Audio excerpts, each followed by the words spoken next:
Biasa. Oke. Halo, Assalamualaikum warahmatullahi wabarakatuh. Selamat pagi teman-teman. Apa kabar semuanya? Alhamdulillah baik. Alhamdulillah pagi. Jaga kesehatan ya di masa pandemi-pandemi seperti ini.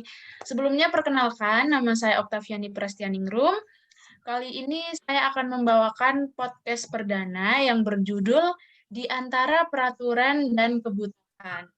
Nah, pagi ini kita berkolaborasi dengan salah satu dosen Prodi Kesejahteraan Sosial Universitas Binawan. Halo Pak Akbar, apa kabar? Halo semua, selamat pagi. Salam kenal ya. Baik kan Pak kabarnya? Baik, sehat, alhamdulillah. Alhamdulillah. Pak Akbar Prayuda MSW. Beliau pernah menempuh pendidikan pada tahun 2013 sampai 2015, yaitu Master of Social Work MSW in Social Work Studies, School of Social Science, University Science Malaysia, Penang, Malaysia. Kemudian tahun 2008 hingga 2012, yaitu Sarjana Sains Terapan SST atau Bachelor of Social Work BSW, Sekolah Tinggi Kesejahteraan Sosial, College of Social Welfare, Bandung, Indonesia. Luar biasa nih Pak Akbar pernah menempuh pendidikan di Malaysia. Berarti bisa dong Pak bahasa Upin Ipin? Bisa. Tapi saya koreksi sedikit ya, itu ejaannya Pineng. Pineng, bukan Penang. Oh, Pineng. Tulisannya itu Penang. Oh, baik-baik. Terima kasih. Mohon maaf, Pak. Kita langsung saja nih, Pak. Saat ini kan masih pandemi. Bisa dikatakan pandemi ya, Pak? Karena sekarang masyarakat diberi aturan PPKM. Nah, dari pemerintah sendiri menganjurkan untuk masyarakatnya itu wajib vaksin. Nah, untuk Bapak sendiri, Pak Akbar, sudah berapa kali vaksin nih, Pak? Dan vaksin apa yang sudah Pak Akbar terima? Iya, makasih rekan-rekan ya udah ajak saya untuk ikut podcast ini. Kalau untuk pertanyaan vaksin sudah berapa kali? Sudah 2 kali, alhamdulillah. Dan vaksinnya kemarin yang awal-awal itu masih ikut Sinovac. Tapi kalau istri kemarin ambil AstraZeneca. Oh, begitu. Setelah vaksin, ada sesuatu yang dirasakan atau bagaimana gitu, Pak? Mungkin bisa diceritakan kepada teman-teman. Iya, kebetulan waktu hari H vaksin, sebelumnya saya ada meeting di Bandung. Jadi hari Jumat pagi itu saya vaksin, Kamisnya itu, karena jadwalnya jam 8 ya, jadi Kamis malam harus ke Jakarta. Sehingga waktu itu saya divaksin, karena mungkin ya keluhan orang-orang rata-rata itu letih dan lapar, dan kebetulan waktu itu memang bulan Ramadan, bulan puasa, dan divaksin ya saya ngerasain letih dan lapar. Tapi mungkin itu bukan efek yang sebenarnya, nggak ada efek sama sekali sih, alhamdulillah. Cuman masalah kemarin sih karena perjalanan jauh dari Bandung Jakarta, kemudian harus puasa juga, jadi bertahan dengan itu, jadi otomatis saya merasakan seperti kata orang-orang sih, efek Sinovac itu lapar dan kelelahan. Tapi di balik itu sebenarnya ada yang terjadi juga, saya puasa dan memang habis perjalanan dari Bandung ke Jakarta sih. Baik. Di luaran sana banyak isu-isu nih Pak, setelah divaksin ada beberapa yang meninggal, sakit, dan lain-lain. Tanggapan Bapak mengenai vaksin yang berdampak seperti itu kira-kira bagaimana Pak? Ataukah masyarakatnya yang bandel karena setelah vaksin tidak menjaga kesehatan, atau memang ada beberapa faktor dari vaksin ini Pak? Iya, kalau masalah vaksin ya, kebetulan sampai hari ini saya ambil satu contoh kasus aja.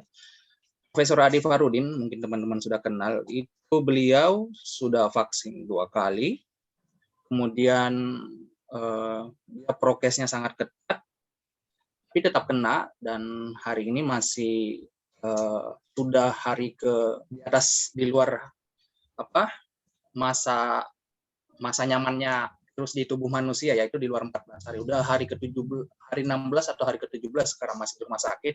Tapi alhamdulillah beliau sudah melewati masa-masa kritis dari pasang ventilator, sekarang sudah lepas. Dan untuk pengetahuan kalian aja teman-teman, ada satu obat yang mahal banget, cukup mahal, dan tidak ada persetujuan dari Kementerian Kesehatan ya untuk direkomendasikan digunakan, namanya Privigen. Dan itu kemarin coba kita upayakan ke Prof. Adi, dan itu karena Rektor Universitas Muhammadiyah Jakarta yang turun langsung, kita berhasil, dan Prof. Adi sekarang sudah melewati masa kritis itu. Alhamdulillahnya. Kalau berbicara vaksin ya, sebenarnya ada kajian baru yang saya dengar kemarin itu, bahwa masing-masing vaksin punya keunikan karena ada trialnya masing-masing kan, dicobakan ke orang-orang yang berbeda. Dan kalau ada yang bilang Sinovac lebih cenderung lebih efek sampingnya lebih rendah daripada yang lain, itu bisa dipatahkan dari penelitian tersebut karena memang masing-masing punya keunikan. Terkait masih banyak kasus setelah vaksin kemudian lagi virus corona ini atau COVID ini, memang dokter-dokter sudah bilang kalau vaksin ini bukan sebagai media untuk menghindarkan kita dari corona, tapi sebagai media untuk bagi tubuh kita supaya lebih kuat berhadapan dengan virus, kayak gitu saja sih. Kalau masalah bagaimana kebijakan ya, kebijakan harus PPKM, dan kemudian banyak yang protes juga, mungkin dalam tanda kutip mereka protes tidak patuh sama aturan kebijakan. Harus bagaimana lagi, karena masyarakat juga, orang-orang juga ingin hidup kan. Bagaimana mungkin ada pedagang kaki lima harus menghidupi anak, istri, bahkan hidupi diri sendiri aja susah, apalagi ditambah beban keluarga kan. Jadi mereka harus keluar, harus melawan kebijakan mungkin ya, seperti itu sih. Karena ada kebutuhan tadi, kebutuhan versus kebijakan. Kecuali kalau kita ambil contoh seperti Jerman kemarin ya, teman-teman mungkin lihat dari beberapa media, Jerman itu dia tidak melihat dia miskin atau tidak miskin, tapi melihat kalau dia terserang COVID dia akan dapat insentif. Kalau individu terserang COVID dapat insentif, kalau perusahaan mulai melemah sumber dayanya akan diberikan insentif, sehingga masyarakatnya nyaman akan itu, dan mereka berhasil, bisa dibilang mereka yang paling secara kebijakan ya menangani COVID secara kebijakan negara, mereka yang paling berhasil si Jerman. Bayangkan 60% APBN-nya diserahkan ke penanganan COVID. Beda dengan misalnya Amerika sampai Prancis segala macam, bahkan Indonesia itu rata-rata di 10-30% saja. Beda dengan Jerman, mereka sampai menggelontorkan dana sampai 60% demi menanggulangi kebutuhan masyarakat yang harusnya dipenuhi ketika terjadi pandemi. Ini yang bisa dibilang kebijakan berbasis kebutuhan, seperti itu. Kayak gitu sih gambarannya. Jadi kalau ambil contoh kebijakan yang paling bagus saat ini untuk menangani COVID itu, kita bisa lihat Jerman sih. Kalau Indonesia mungkin saya belum dapat kajiannya berapa persen, mungkin 10-30% ya rata-rata di dunia negara itu. Begitupun di korupsi gitu loh, maksudnya kan miris banget. Iya benar Pak. Jadi tuh setiap membuat kebijakan itu harusnya ada pertanggungjawaban ya Pak. Bagaimana kita membuat kebijakan kepada masyarakat, bagaimana kita juga memberi keadilan, dan pertanggungjawaban kepada masyarakat. Nah, untuk Pak Akbar sendiri nih, menghadapi PPKM untuk keluarga Pak Akbar sendiri, realitanya sehari-harinya bagaimana, Pak? Kebetulan saya dan keluarga itu, saya punya 1 anak. Istri saya juga pekerja sosial, karena dia pekerja sosial. Ceritanya kemarin kita ketemu di kampus, jadi sampai pacaran, nikah segala macam. Jadi sama-sama pekerja sosial lah intinya. Satu frekuensi ya Pak ya? Iya, satu frekuensi. Kebetulan saya dan istri, orang-orang semua work from home, ada kebijakan work from home, tapi istri saya terutama dia harus masuk, karena kalau di panti itu kan ngejagain orang ya, bukan ngejagain barang. Barang bisa ditinggal, orang ditinggal mati, Pak. Apalagi nggak dikasih makan ya, Pak? Iya, jadi kalau di panti itu kan pagi-pagi harus nyiapin sarapan, siang harus makan, belum lagi segala macam obat, belum lagi kalau ada warga binaan yang kabur kan segala macam, kompleks lah. Jadi harus masuk, dan alhamdulillah kami berdua sampai hari ini karena apa ya, investasi kami di olahraga ya yang cukup tinggi sih sebenarnya. Investasi kami di olahraga itu cukup menghabiskan dana bulanan kami. Selama corona ini ya, kita mencoba hal-hal baru di bidang olahraga. Jadi alhamdulillah sampai hari ini kami belum pernah serang COVID ya, corona. Mungkin nanti juga harapannya nggak terjadi ya, karena investasi kami untuk membentuk imun sih, membentuk imun tubuh itu sangat tinggi di situ, lumayan gede gitu. Dan kami selalu coba hal-hal baru, olahraga baru. Misalnya kayak kemarin Muay Thai kita coba, hal-hal baru kan. Kebetulan latar belakang saya taekwondo itu udah biasa, jadi kita coba yang baru. Muay Thai kita coba. Kemarin saya juga coba di longboard ya. Longboard itu kalau skateboard buat freestyle, tapi kalau longboard lebih kepada menjelajah kota kayak gitu. Itu sih, jadi coba hal-hal baru, investasi kita. Berarti selama PPKM ini keluarga Pak Akbar positif banget ya yang dilakukan, kayak belajar Muay Thai, terus olahraga bareng sambil pacaran di rumah ya, Pak? Iya. Kalau dibilang positif banget enggak juga, karena kan kalau keluarga itu ada konflik-konflik ya di dalam. Jadi ambilan keputusan ya mesti biasa adalah konflik-konflik. Mungkin pasangan saya lihat informasi tentang corona seperti ini A, tapi saya lihat informasi corona yang lain seperti B. Jadi kita diskusi di situ, konflik-konflik terjadi, kadang sampai agak-agak marahan gitu. Tapi itu sudah biasa, bisa kita tanggulangi sih. Iya. Karena bumbu dalam hubungan ya pertengkaran kecil-kecil ya, Pak ya. Ya, itu menarik kan, daripada nggak ada pertengkaran, nggak asik sebenarnya kan. Nggak ada masalah itu nggak asik. Iya. Bekerja sosial aja, kalau nggak ada masalah nggak kerja kita kan. Benar, Pak. Ya kan, kalau pekerja sosial nggak ada masalah nggak kerja kita. Karena ya harus berhadapan dengan suatu masalah yang harus ditangani ya, Pak. Sosial. Nah, ini mengenai apabila PPKM panjang, gimana nih pendapat dari Pak Akbar sendiri? Kalau Mbak Ota bisa diulang soalnya tadi. Apa?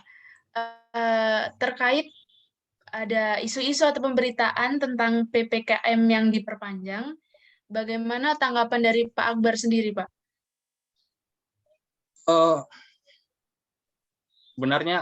Sebenarnya sih nggak ada masalah kalau saya pribadi. Masalah yang lain mungkin di orang-orang ya, karena seberapa panjang PKN pun kalau negara bertanggung jawab juga kepada masyarakatnya itu nggak ada masalah. Misalnya tadi bansos merata ke semua, nggak hanya orang-orang tertentu mungkin ya, dan negara mampu memenuhi kebutuhan masyarakat, nggak ada masalah sebenarnya. Kita ambil contoh juga di Malaysia itu, kalau teman-teman lihat mungkin mereka ketika sudah tidak mampu untuk bertahan, artinya kehabisan bahan pangan, mereka angkat bendera putih di rumah mereka kan, di depan rumah, sehingga RT RW, pihak kecamatan atau pihak distrik di situ tahu warga ini butuh bahan pangan kayak gitu. Iya, baik. Tergantung kebijakan, benar. Menarik sekali sebenarnya diskusi ini. Makanya kebijakan yang berpihak sama kebutuhan masyarakat. Tidak hanya membuat kebijakan seolah-olah, oke, negara ini menggunakan kebijakan ini, ayo kita lakukan. Tapi belum tentu kebutuhan masyarakat Indonesia sama dengan Malaysia kan. Iya. Misalnya kayak gitu. Ya, rata-rata sama ya Pak. Semua negara karena kan ya ada sandang, pangan, terutama pangan untuk dia sehari-hari kan nggak makan meninggal. Ya. Sebagai Pak Akbar sebagai Peksos nih, saran yang harus dilakukan ke depannya supaya tingkat penyebaran corona tidak meningkat bahkan berkurang dengan menimbangkan apa ya realistis di realitanya di masyarakat seperti itu Pak, kayak kebutuhan seperti itu. Itu sebenarnya dua poin yang berbeda ya. Pertama, kalau masalah menjaga diri, teman-teman, orang rajin mengkampanyekan prokes, pakai masker, cuci tangan, segala macam. Itu betul, saya setuju. Tapi orang-orang jarang mengkampanyekan meningkatkan imunitas tubuh lewat olahraga. Nah, jujur teman-teman, ini yang sering saya lakukan. Olahraga itu, iya, olahraga dan gizi untuk tubuh kita. Nah, ini poin yang sangat sederhana. Tuhan itu menciptakan tubuh kita sudah punya daya resiliensi, jadi dia bisa kembali sehat bagaimanapun caranya kan. Tapi kita harus membantu diri untuk merawat diri dengan olahraga dan asupan yang baik sebenarnya. Itu yang jarang orang perhatiin. Jadi olahraga dan makanan itu sangat penting. Walaupun kita oke, cuci tangan segala macam, bersih semua bersih lah.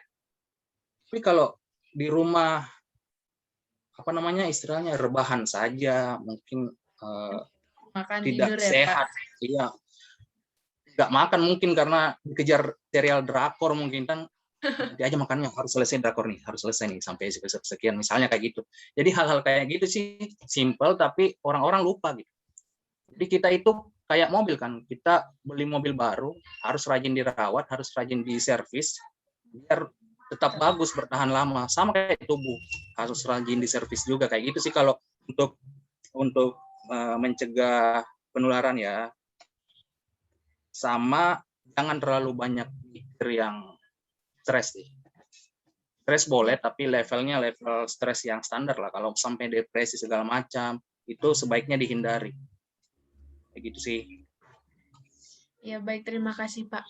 Berarti ini Pak Akbar tim wajib vaksin ya Pak? Karena kan banyak yang pro kontra di masyarakat nih tentang vaksin. Oke, kalau ditanya ini ya agak sulit juga. Karena awal-awalnya itu saya sebenarnya tidak terlalu, bukan masalah takutnya, tidak terlalu pro sama vaksin karena tadinya lihat orang vaksin ya kena juga, nggak ada pengaruh apa misalnya kayak gitu. Tapi kalau saya sih mendukung pemerintah. Kalau vaksin ayo, nggak ada masalah. Kalau nggak vaksin juga sebenarnya saya nggak ada masalah juga. Kan karena tadinya sekarang arah-arahnya kan kebijakan pemerintah itu biar kita diwajib biar orang-orang mencapai herd immunity ya di masyarakat harus vaksin sebenarnya. Jadi secara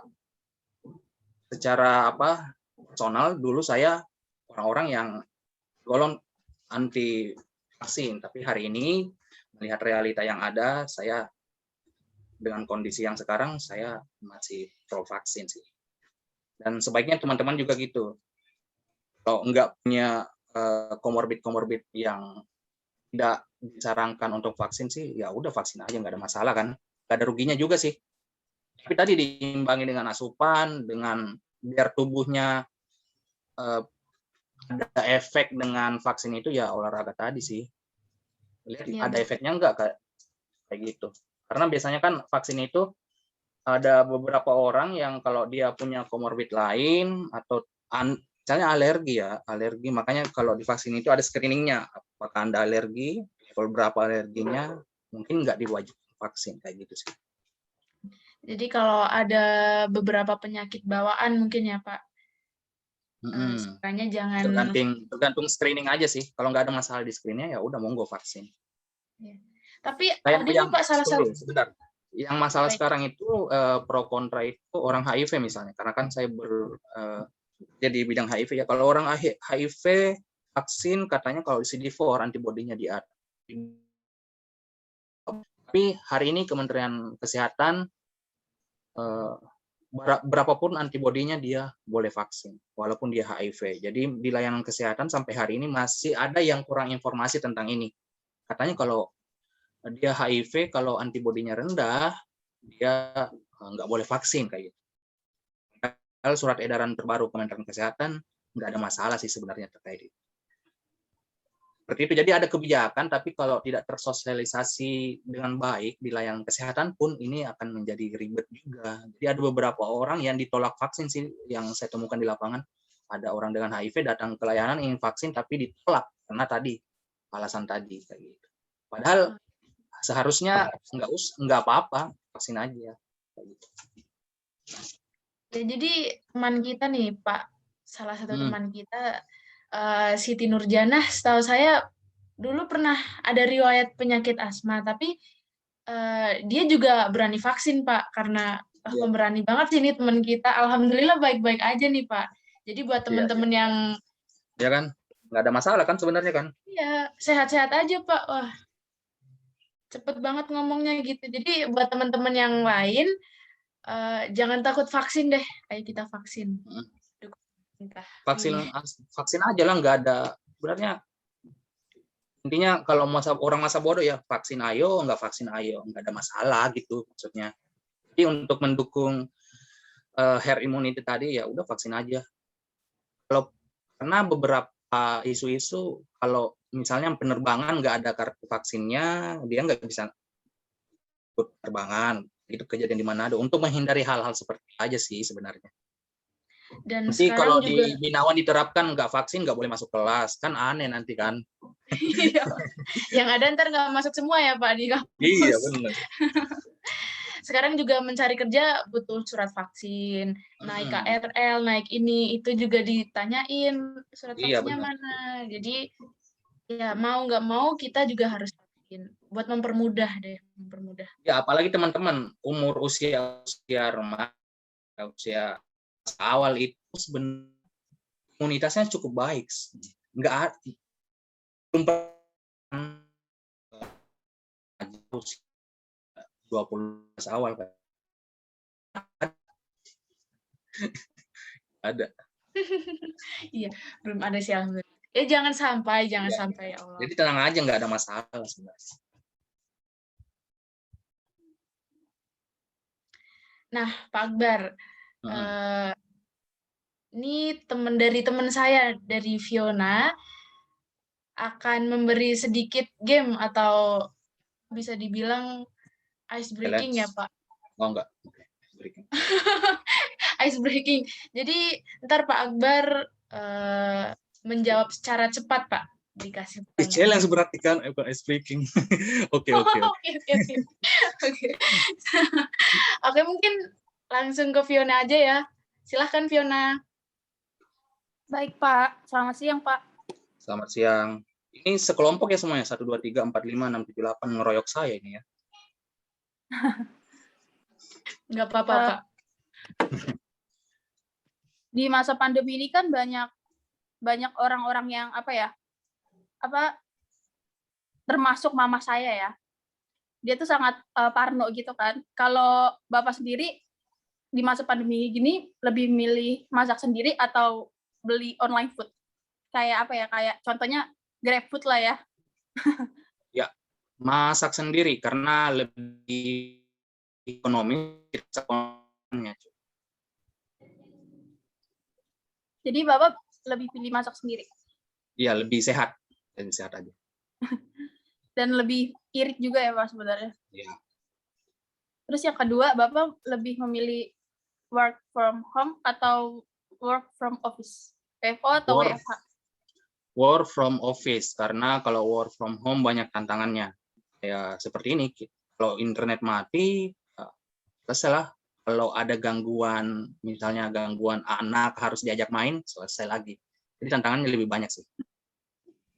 Benar-benar. Kalau di kantor bisa lebih fokus, Lebih efektif juga ya, Pak. harusnya lebih efektif. Lalu yang ketiga, Bapak memilih obat herbal atau obat dari dokter? Dua-duanya. Dua-duanya, karena obat dokter itu sudah teruji klinis, kalau herbal itu buat asupan saja sih. Yang madu, habatus sauda, misalnya saya lebih, itu buat asupan saja, tambahan asupan.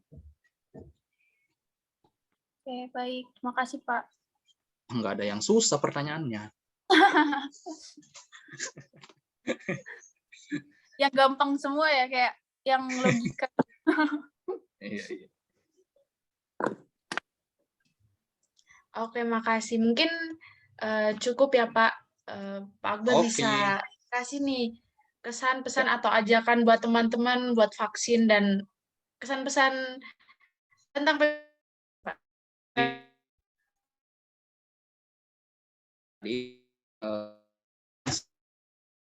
dan vaksin tentu itu kan anjuran dari pemerintah. Kalau saya fokus sama asupan gizi sama tingkatkan imunitas tubuh dengan olahraga.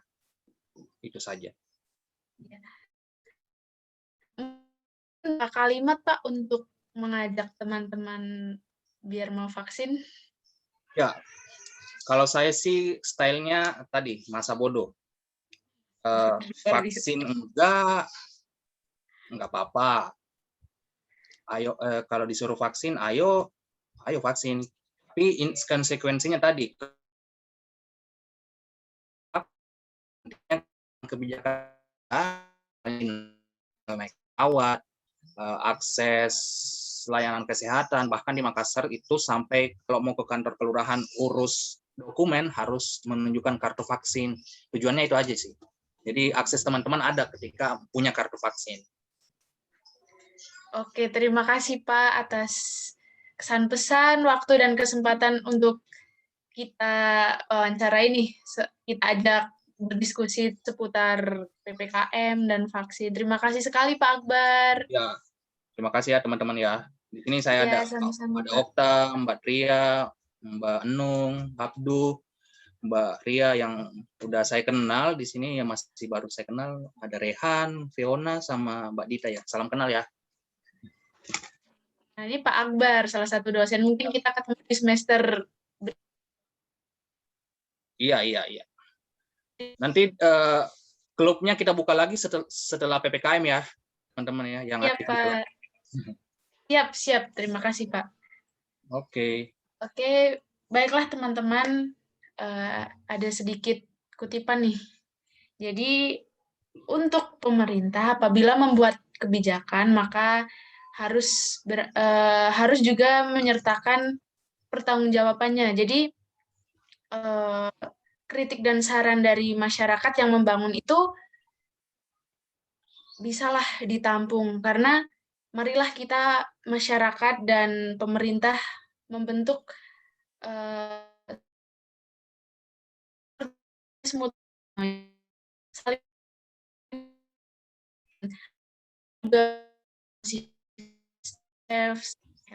Terima kasih semua. Assalamualaikum warahmatullahi wabarakatuh. Waalaikumsalam.